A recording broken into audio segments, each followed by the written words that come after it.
Now the hunt is on for the leader of Sri Lanka's Tamil Tigers, just hours after the rebels admitted their 26-year battle for an independent homeland was over.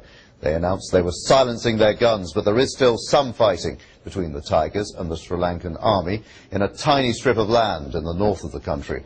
Thousands of civilians are reported to have been killed in recent days, and the United Nations human rights body has called for a war crimes investigation. Let's get the latest now from Colombo. Here's our correspondent, Damien Grammaticus.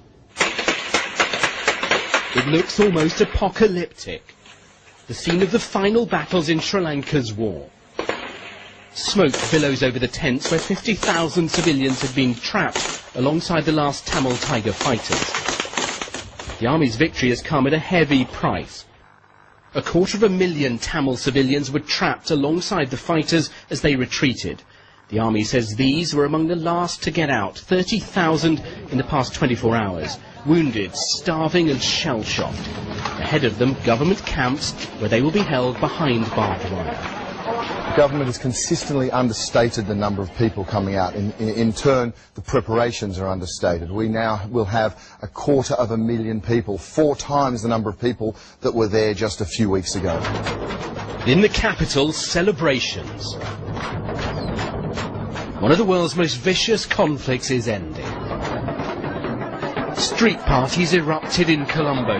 There is a real sense here that though the LTTE still has supporters overseas, this quarter-century-long conflict is finally at an end.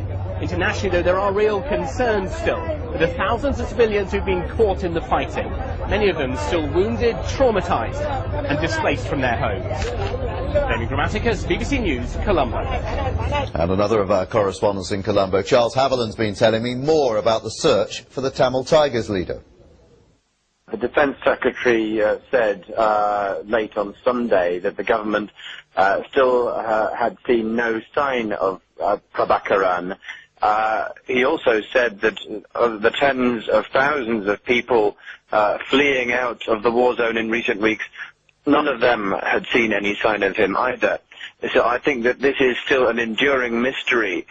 At the same time, however, the Ministry of Defence website says that the bodies of some prominent Tamil Tiger leaders have been found, some of them in what it calls mopping up operations.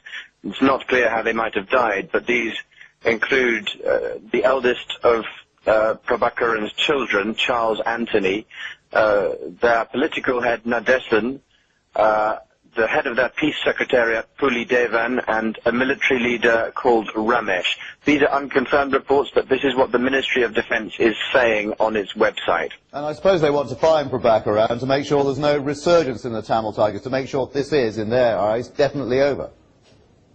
Yes, very much so. And, of course, the thing about Prabhakaran is that he's always had a cult of personality and an aura.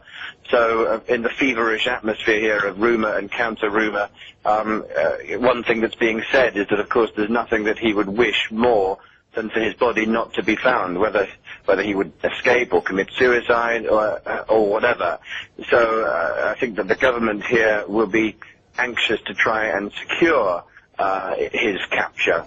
At the moment, people are waiting to see whether that happens, whether that can be secured indeed. Well, Sal,